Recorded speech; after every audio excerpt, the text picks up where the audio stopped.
नमस्कार, मैं डॉक्टर सोनाली नाइक। आज हम गजानन महाराज के ग्रंथ का 17वां अध्याय पढ़ेंगे। उसके पहले एक मेडिटेशन करते हैं। शांत बैठिए, लंबी और गहरी सांस लीजिए।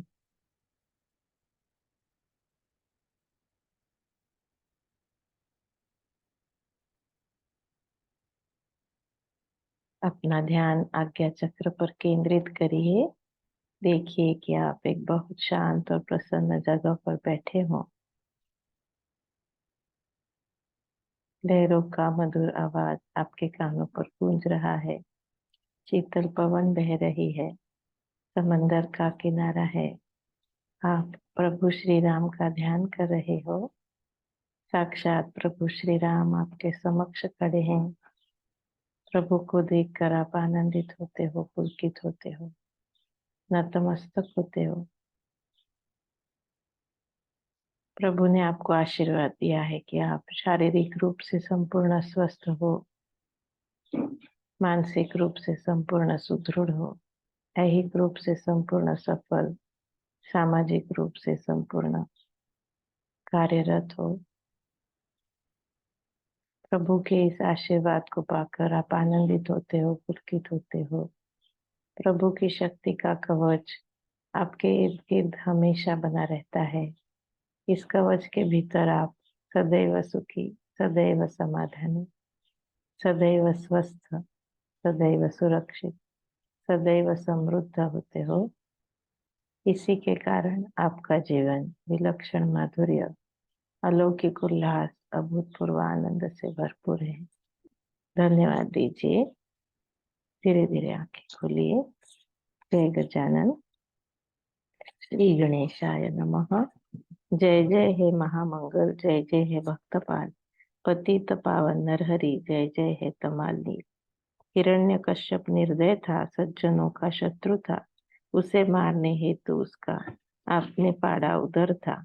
प्रहलाद रक्षण के लिए अनुपम रूप धारण किए। हे जग के पालनहार, आप स्तंभ में प्रकट हुए। आयाल थी गर्दन पर, दांत दाढ़े भयंकर, ब्रह्मांड को जला दे ऐसी अग्नि नेत्रों के अंदर। जैसे शावक शेरनी का उसके तन पर खेलता, वैसे भयंकर रूप से भक्त नहीं कभी डरता। आपको देख हे ईश्वर, लक्ष्मी भी गई थी डर। ऐसी स्थिति में नरहरि भक्त झुका चरणों पर। आप भक्त वत्सल लक्ष्मीकांत, ऐसा कहते सारे संत। आप पूर्ण करते हो भक्तों के सब मनोरथ। हे ऋषिकेश, हे ईश्वर, डटे रहो इसी ब्रीद पर। अभय दीजिए पांडुरंग, दासगणों झुका चरणों पर। कुछ लोग अकोले के परम भक्त थे महाराज के।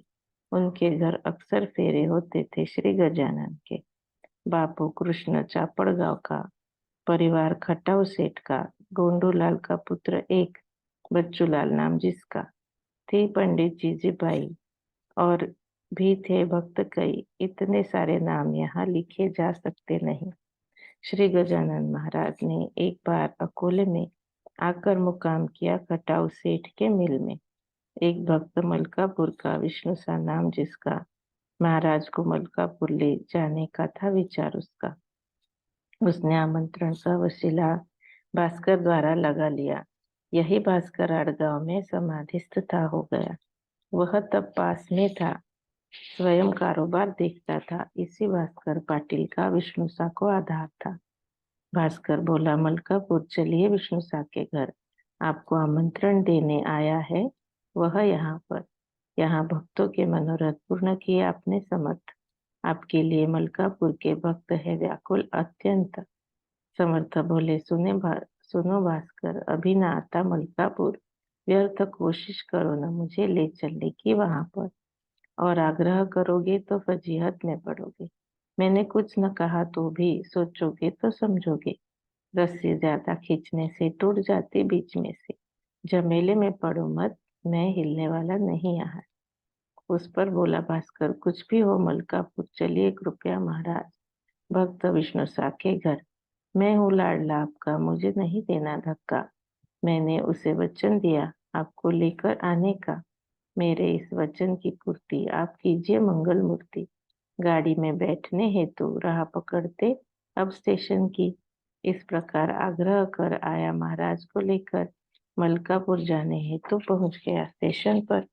भास्कर की विनती सुनकर राजी हुआ स्टेशन मास्टर। 12 लोगों का डिब्बा खाली किया उसने लिए सत्वर। महाराज बैठे रहे वैसे, कुछ भी न बोले मुंह से। गाड़ी छूटने तक जरा भी हिले न अपनी जगह से। तो गाड़ी छूटने की घंटी बजी आखिर की। महाराज ने लीला की नजर चुराकर भास्कर की जो डिब्बा था खाली किया, वह उन्होंने छोड़ दिया। महिलाओं के डिब्बे में शीघ्र प्रवेश कर लिया। मूर्ति देख दिगंबर महिलाएं गई डर। शिकायत करने लगी पुलिस के पास पहुंचकर। एक पुलिस का अफसर गया पहुंच वहां पर। महाराज को नीचे खींचने लगा हाथ पकड़कर। अरे नंगे पीर पागल, कहाँ गई है तेरी अक्ल?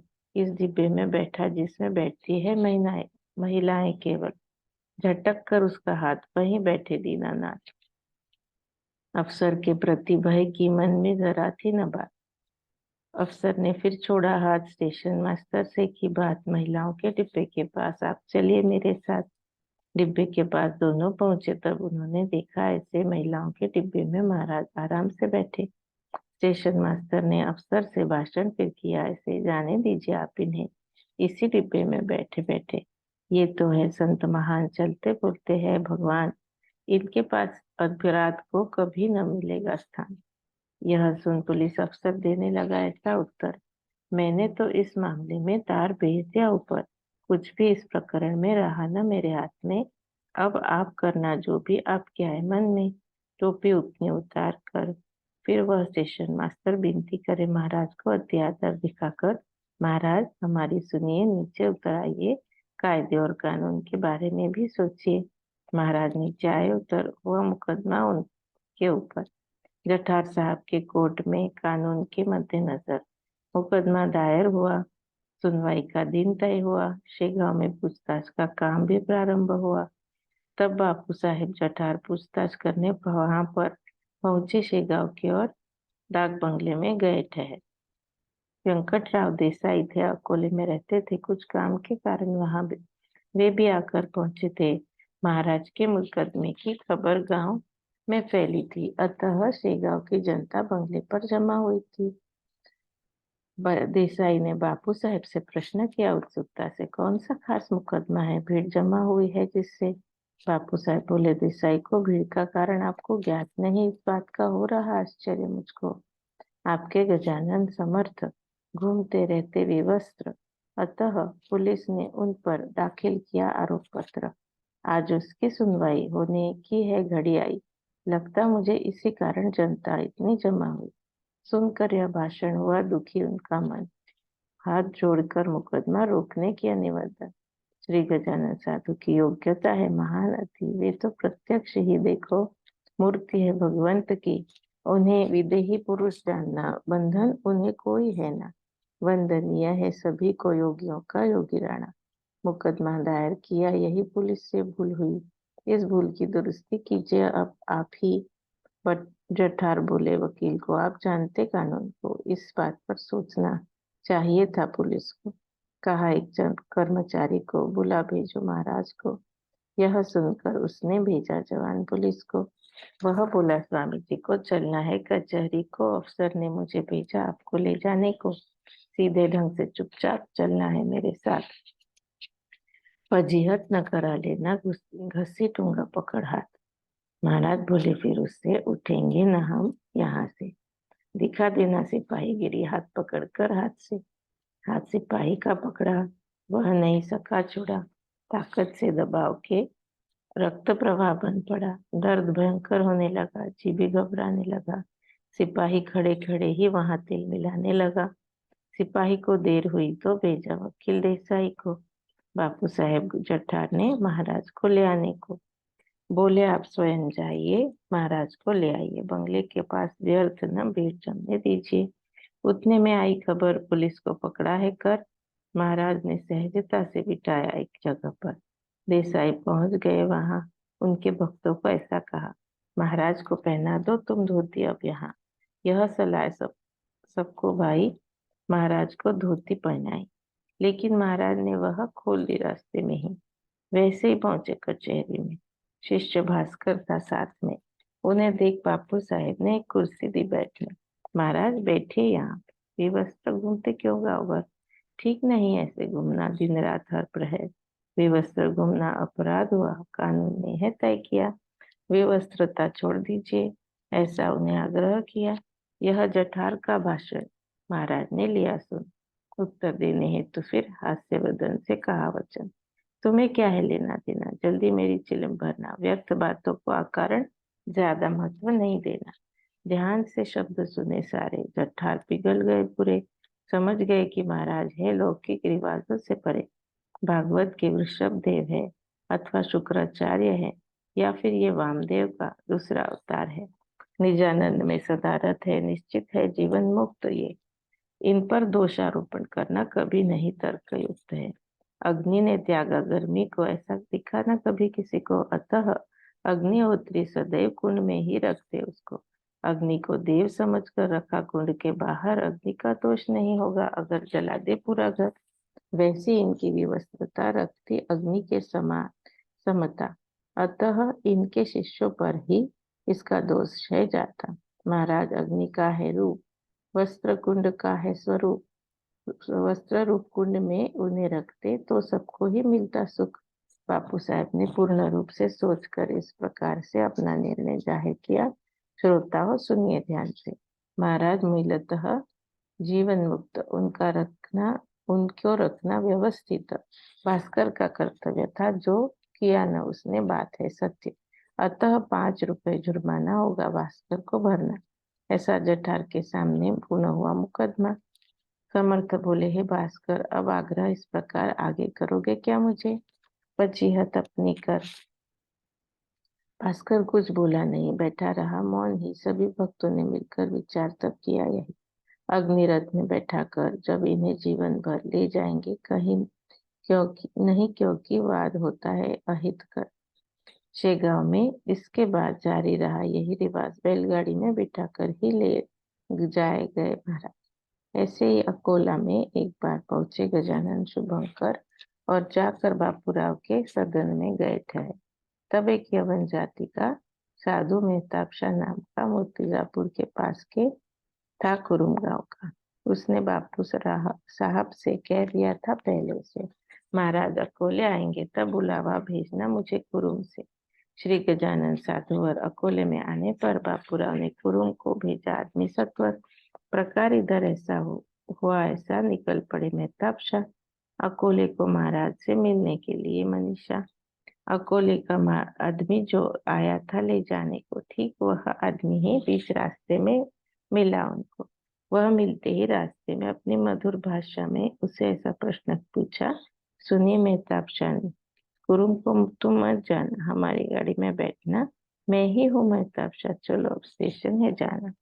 संत आने की खबर संत समझे बराबर, किसी ने बताए बिना ही त्रिकालज्ञ ऐसे गुरु योगीवर 2-4 यवन थे मेहताब शाह के संग में। सारे आकर ठहर गए बापूराव के घर में। चमत्कारिक रूप से महाराज वहां जा पहुंचे। अगले दिन प्रातः काल में मेहताब शाह थे जहां बैठे। मेहताब शाह के बाल पकड़कर उसे मारना दिया शुरू कर। उस साड़न के पीछे हेतु था अति शुद्धतर। यवन जाति में जन्म लिया, उपयोग उसका नहीं किया। उद्दंड स्वभाव यवनों का अभी दूर है रे नहीं गया। प्राणी सारे मृत्यु लोक के ग्रस्त होंगे चिंता से, तत्वघात जैसे अनर्थ होंगे इस उद्दंडता से।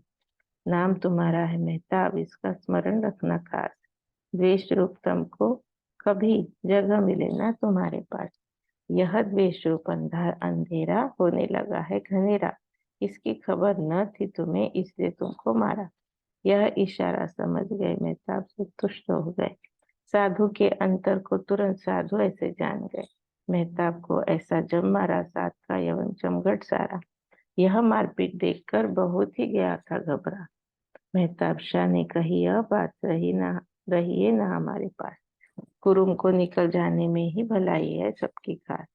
छोड़कर शेख कंडू को चले गए सारे। गुरुओं को आमंत्रण देने बच्चूलाल आए गजानन महाराज को। ऐसा बोले, है दयागन करने के लिए भोजन। दास विनती करता है, चलिए हमारे सदन। दूसरे दिन तांगे में बिठाकर ठाट में बच्चूलाल महाराज को लाए अपने सदन में। पता नहीं क्यों महाराज ने मना कर दिया उतरने। सारे चिंताग्रस्त हो गए, कारण इसका लगे ढूंढने। तांगा वैसा ही पलटा कर लाए बापूराव के घर। विचार करने लगे सारे महाराज की कृति पर। आमंत्रण तो लिया कल, उतरे ना जमीन पर। इस पर विचार करने लगा हर कोई अपने स्तर पर। बोला फिर उन सबसे, होशियार जो था उनमें, इस बात का रहस्य आया मुझे समझ में। छोड़ दिया मेहताब को, बुरा लगा महाराज को। भूल गए हम दोनों देना उन्हें आमंत्रण भोजन करने को। अब उन दोनों को लेकर एक तांगे में बिठाकर ले आएंगे हम, तभी दोनों आएंगे यहाँ पर। ऐसा ही हुआ वास्तव में। दोनों को लाए जुलूस में मेहताब शाह को ठहराया मंदिर के पास थिएटर में। श्री राम जी के मंदिर में महाराज उतरे प्रारंभ में, पर बाद में वे भी उठकर चले गए स्टेशन में। सभी का हो गया भोजन। मेहताब शाह ने कहे वचन, लोगों पंजाब का टिकट लाकर मुझे देना प्रथम। मेहताब शाह फकीर से शेख कुंडू बोला, ऐसे कुरुम की मस्जिद अधूरी छोड़कर जाओगे कैसे? मस्जिद पूरी बांध कर पंजाब में जाइए निकल, उचित नहीं आपका जाना हाँ अधूरा छोड़कर। मेहताब शाह शेख कुंडू से बोले, ऐसा अति प्रेम से। इस समय व्यर्थ तुम आग्रह न करो मुझे, गजानन की आज्ञा है, मुझे पंजाब जाना है। पल भर भी यहाँ संभव मेरा रहना है, असंभव मेरा रहना है। महाराज श्री गजानन मस्जिद अवश्य करेंगे पूर्ण। विश्वास कीजिए यह मेरा सत्य साबित हो गया वचन। धर्म में अपना पराया भेद कभी नहीं किया, सर्वधर्म समभाव मर्म संतों ने है समझाया। मंदिर मस्जिद का फर्क बढ़ाओ न कर ऐसे तर्क, फर्क बढ़ने से अवश्य होगा दोनों का ही बेड़ा गर्क। सामान मंदिर मस्जिद का एक ही तो है होता, आकार की भिन्नता पर जग में झगड़ा क्यों बढ़ता? अगर यवन है खुदा का तो क्या हिंदू है भूत का? इंसानियत बनाए रखने करो विचार इस बात का, तभी सबका होगा कल्याण। हिंदू और मुसलमान एक ही भगवान से हुए हैं दोनों निर्माण। स्वधर्म का करो सम्मान, प्राणी से भी प्राणों से भी मानो महान।